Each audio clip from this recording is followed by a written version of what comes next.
go.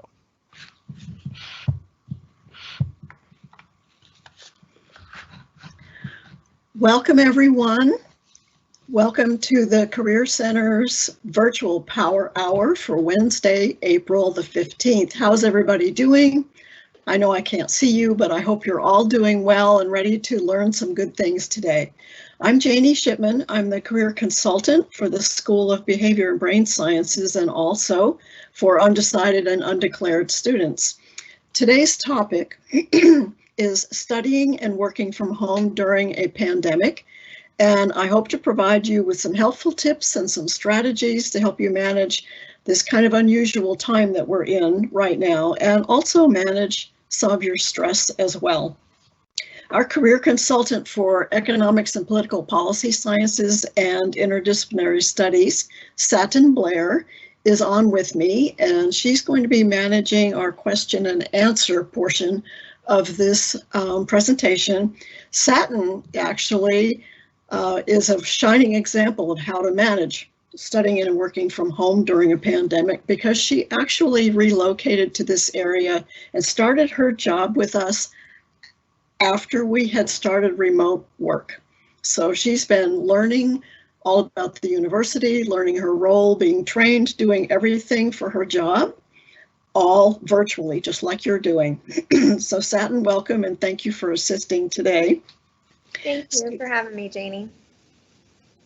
A few reminders for our attendees. Please mute your phones and mute your microphones, because that'll help reduce any outside noise or feedback that we might get. And remember to keep your comments clean and professional, because this will be recorded and opened for others to view and listen to later. So if we're ready, let's begin our presentation.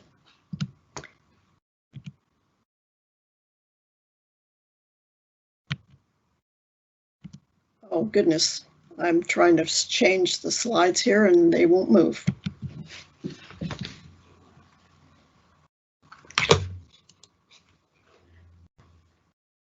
Okay, so here is our agenda. Please pardon that little interruption. We're going to cover four main topics. First one is taking care of yourself, because that's number one with this whole process. The second one is virtual communication tips. Then we're going to talk about some work-life balance and how to designate the pieces of that. And then working or studying and job searching all at the same time. So those are our four topics. And I'm going to encourage you to ask questions. You can type in your questions, and then Satin will gather them up and let us know when there's some questions. So please feel free to do that. So first thing, taking care of yourself actually is the number one thing. You're not going to be any good to anyone else in any environment if you don't take good care of yourself. And the first thing in this environment, as stressful as it is, and as different as everything is to please be gentle with yourself. Allow yourself to make some mistakes. You're going to stumble, just like all of us have stumbled a few times. You're not going to be perfect. This is a hard time, and it's different territory for all of us, and we're all learning this as we go along with you. So if you have a bad day, we get that. So then give yourself some encouragement to get back up and try again. Ice cream and chocolate sometimes are good for that, or puppies or kittens, play therapy, anything you can do to help yourself get back up and start over. Okay, get up every morning and follow a routine. Try to get up at the same time of the day and do your normal morning things. Get your shower, get dressed. The main thing is to get out of your pajamas into your daytime clothing and have some breakfast or something to eat. Keep yourself tuned up, keep your energy up.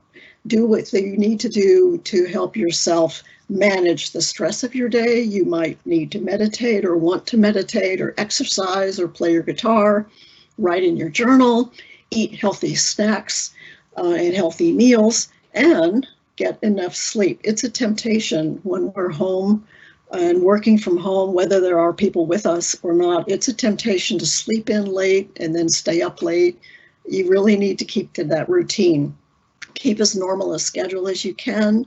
do your meals and your exercise and your classes, your study time, remote work time. Even if you need to, schedule in your free time and then keep that sacred free time. During the day, take little breaks, move around your house, watch an exercise video, take a walk somewhere, trot around your backyard if you have one, but do something just to stretch and get some exercise and take a break.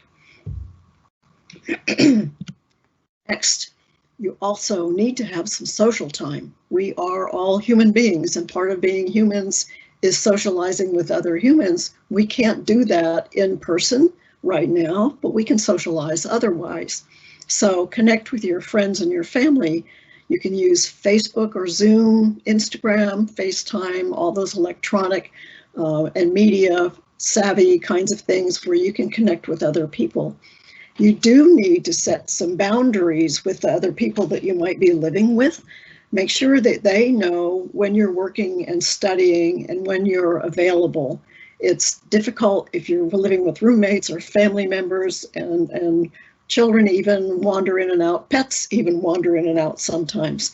You need to help yourself by helping them know what your boundaries are. If you're feeling stress, try some techniques to focus and center your emotions and your brain power. Try some mindfulness techniques or some meditation. Activities like that help you relax and regain focus. I was reading the other day on Reddit some advice about how to manage some of this stress when things seem to be overwhelming. And the person that responded to a question said, try to focus on things in the room or the area where you are.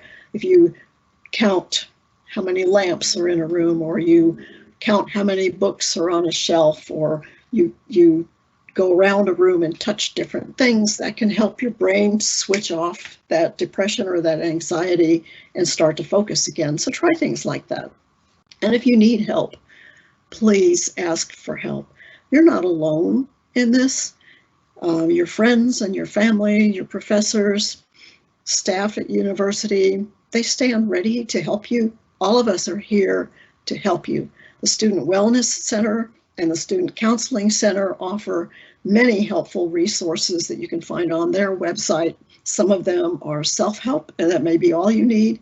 If you need to talk to a real person, then the resources will be there to help you talk to a real person. But please, if you need some help, ask for help. Okay, so if there are any questions at this point, Satin will have gathered some up, and I haven't heard from her yet, so we may just go on to the next topic, which is communication tips for this virtual environment. In any environment, whether you're in a room with people or if you're doing a video conference or a Teams meeting, you do need to know your audience and be aware of how that audience expects to hear from you. At least in this virtual environment, keep a professional, not casual communication style.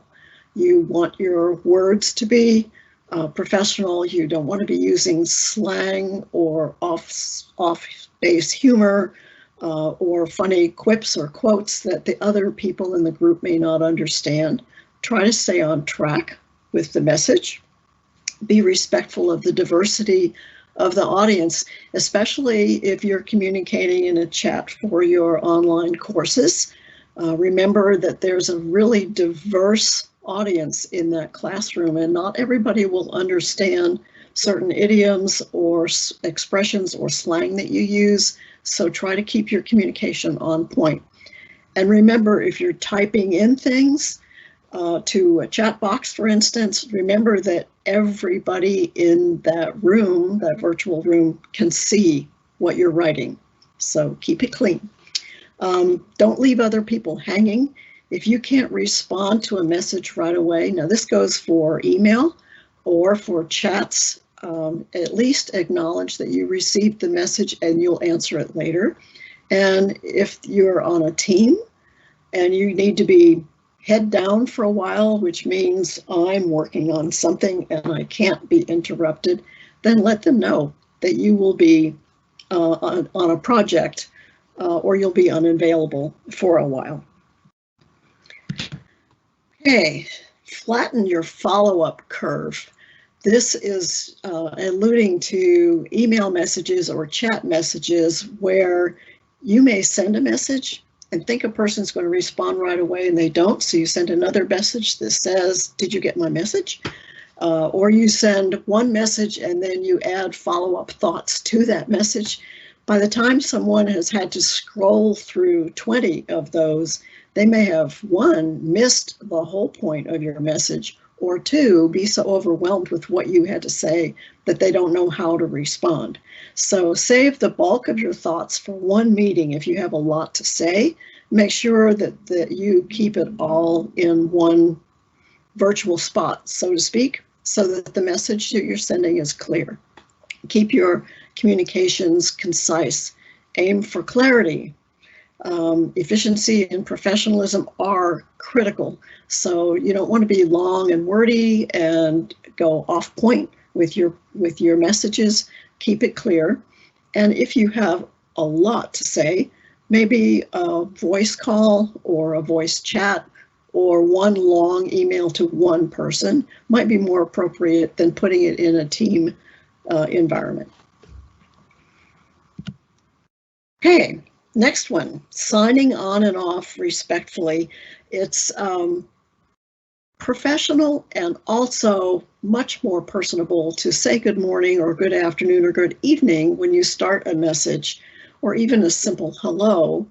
And then when you sign off, you can say things like kind regards or best regards, or in this environment, even something like stay well and stay healthy. Those are appropriate ways to sign off. This actually fits with whether you're in a virtual environment or not. For phone calls, emails, chats, messages, don't start your messages with, hey, I want to know something. Say hello or good morning. And then proofread your messages, check for your grammar and your punctuation, your syntax, your spelling, and the clarity of your message. Check all of that before you hit that send button. And be sure that your messages are saying what you mean for them to say. Okay, so now we are moving to work-life balance, which is a goal I think that most people have, and sometimes it's really hard to manage that. So here's some tips for how to manage work-life balance and have both operating in a good way. First would be a designated workspace. You want your place in your home where you're going to be working or studying free of distractions.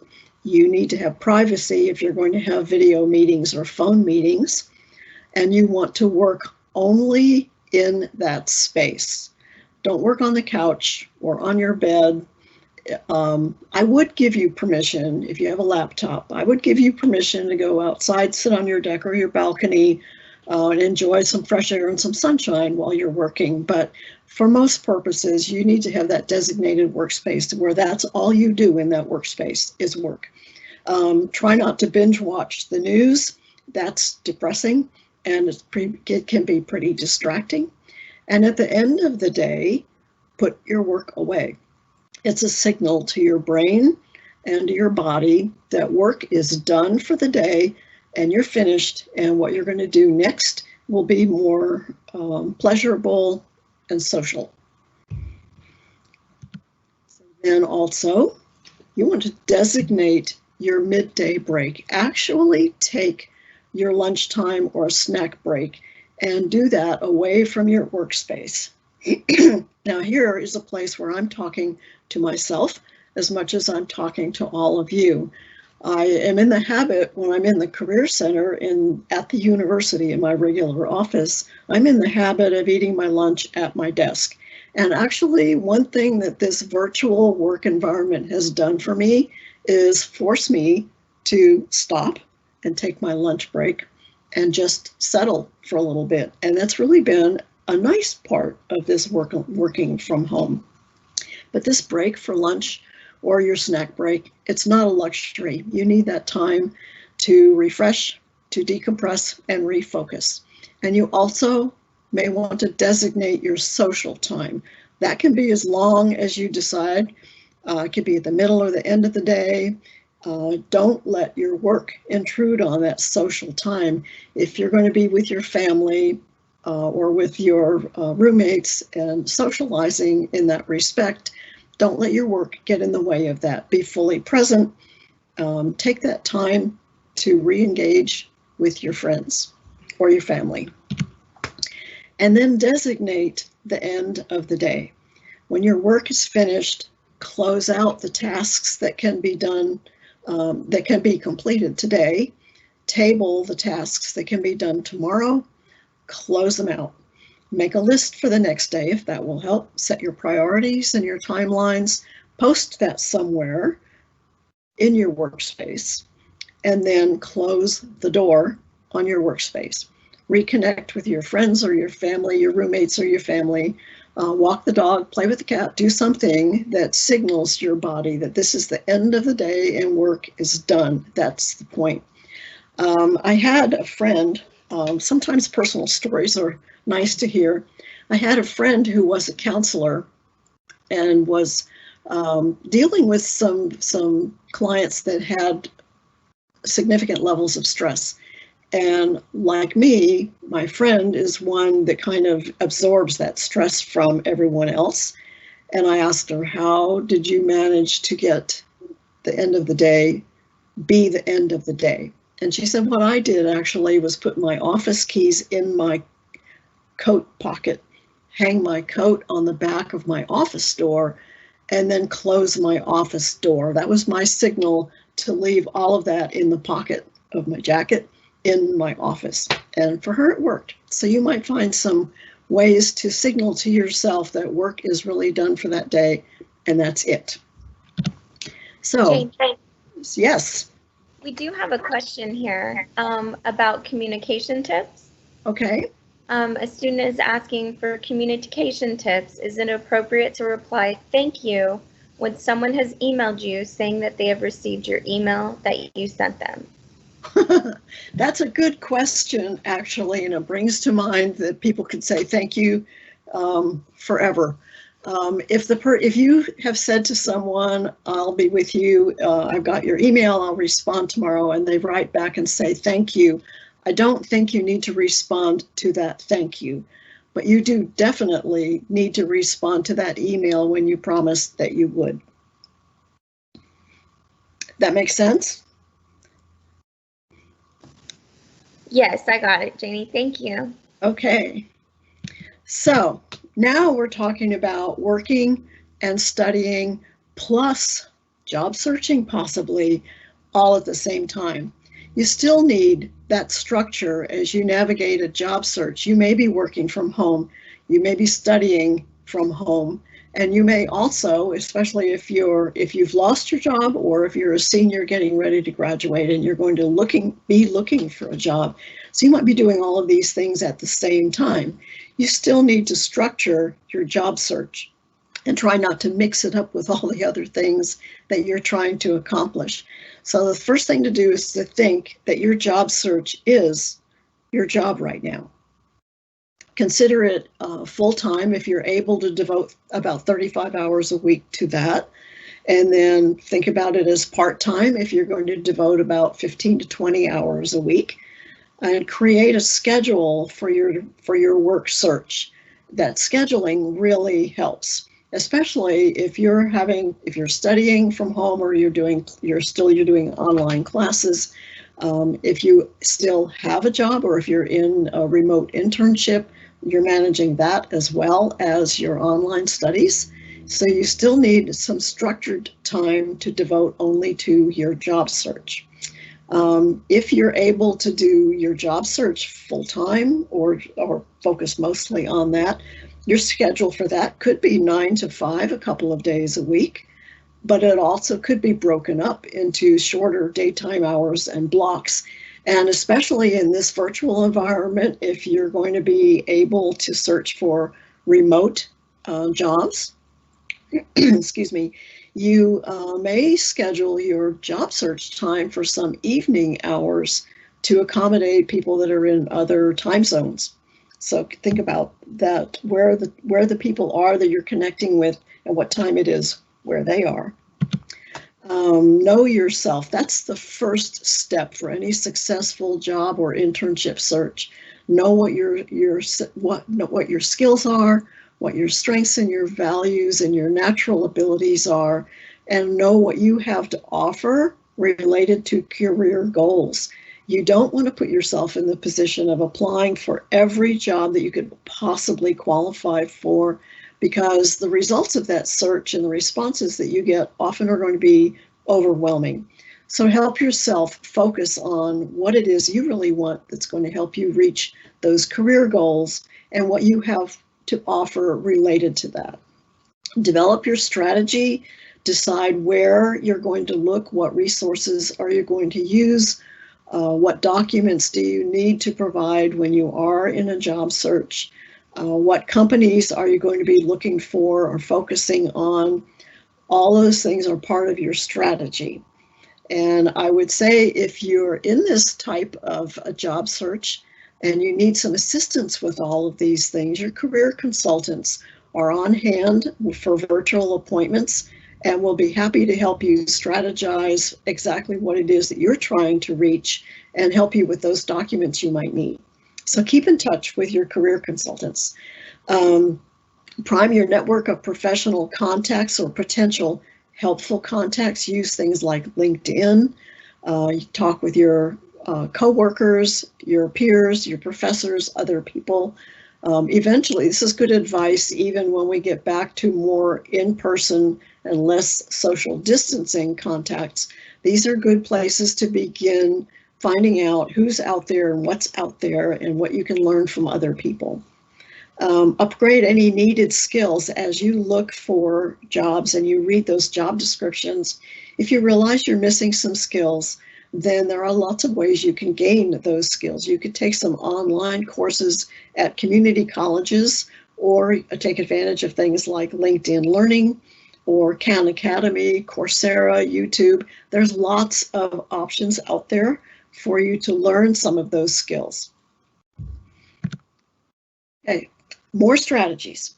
Exploring company websites and organizations and locations, company cultures, work environments. Those are all things that are going to be important to you in the fit for the types of jobs that you're looking for, the types of organizations that you want to work for.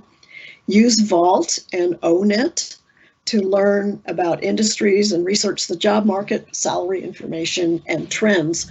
Vault is a premier warehouse of the most incredible information about industries, about jobs, about trends, about predictions for industries. And they also have internship postings in Vault. There's jobs posted in Vault. There are industry guides that can help you prepare for the industries that you're interested in.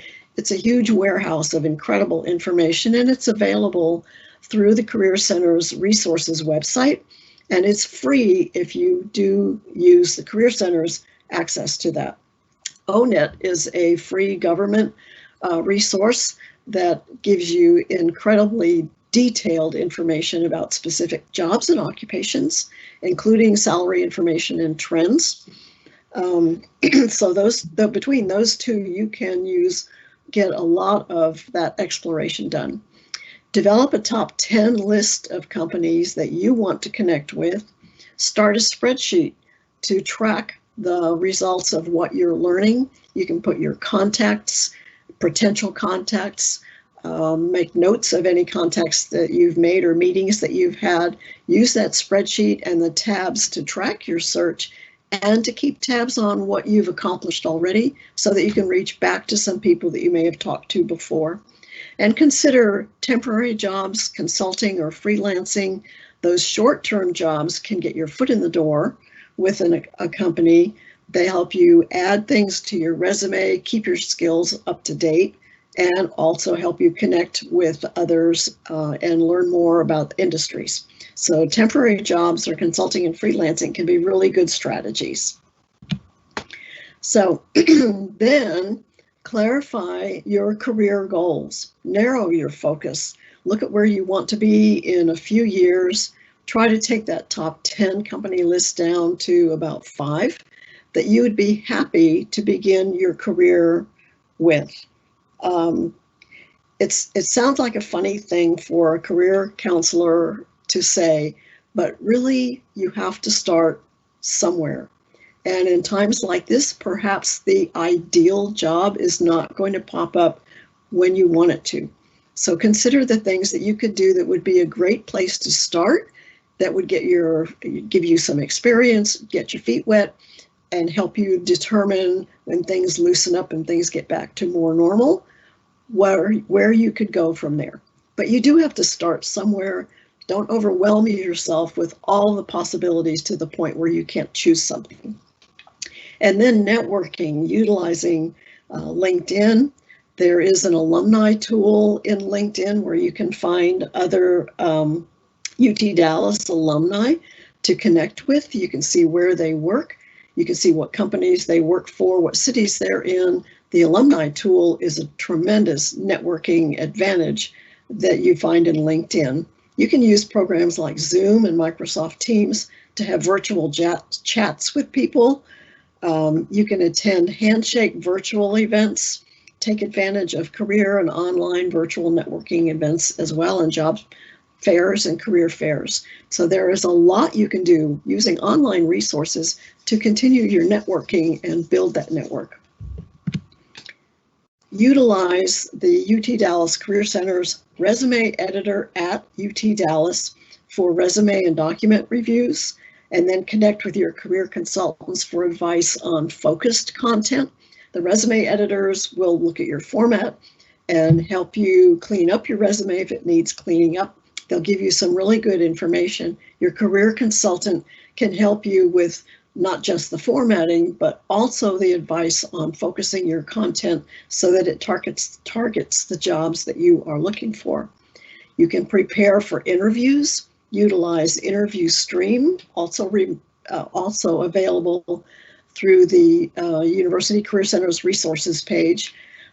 Practice mock interview questions. The career consultants for each school have created practice interviews in Interview Stream that can get you started. And then you can request a virtual appointment with your career consultant to do by Microsoft Teams for interview advice or an actual mock interview. Have all your technology, your camera, your microphone, your computer, your laptop, make sure all those are in good shape for virtual interviews. So here are some job search resources that are just some, and actually in the last week, I've become familiar with a number of other resources as well. Handshake is your #1 job search tool. It's the University Career Center's portal for jobs and events also. You just log in with your net ID and your password. LinkedIn has a Who's Hiring Right Now website. So when you go to LinkedIn Who's Hiring Right Now, you will see which companies in LinkedIn are actually hiring right this minute. They have job openings right now. Indeed.com has job opportunities that they pull from company websites. And actually, Indeed also has a separate internships page as well, where you can find just internships on Indeed. The American Association for Employment and Education has a job board available. Upwork connects businesses with specialized talent, and some of these will be some of those freelancing or consulting or temporary positions. FlexJobs is a great site for finding working from home opportunities and remote jobs. They're especially relevant right now. They've been doing that for a good number of years. Job Finder is a search and where you can set up a search and get daily updates on which jobs in your area have been posted since the last email. Gigster is about freelance opportunities. TopTal is freelance opportunities, also mostly focused on business talent. And then Balance Careers has even more job boards in their website. So there are many job search resources out there. And the Career Center, your career consultant, may have some that are more specialized for your school. So again, be sure and connect with your career consultant. This is the last part of this presentation. Just want you to remember that all of us are in this with you. We keep hearing that in social media and on television. We're in this with you, but we really are. We have been learning how to navigate this work from home environment just like you have been. We are here to serve you in the best ways possible, and truly, our main goal is to help you be successful and be confident. So any of the resources that we have, we're stepping up those resources to have them available online. We're creating new programs. We're doing things with Instagram and Facebook. We're doing virtual programs like this one. We are here to serve you. And if there's anything you need, we want you to connect with us so that we can help you find that. You have a career consultant for your school. Those career consultants are all posted on our website. So we want to hear from you. We welcome your emails. We'll do Teams, Microsoft Teams, virtual appointments with you. We want to help you. So if you need us, please reach out and we'll be glad to help. Satin, I didn't hear any other questions. Has anything else popped up in the last couple of minutes? It does not look like we have any questions at this time. Okay, thank you. So thank you everybody for attending. We look forward to hearing from you. And as I said, we do want to help you. That's our main mission. So please reach out if you need anything from the University Career Center. Have a wonderful day. I hope these tips have helped you manage some of that stress that you're feeling and things can go a little bit more smoothly.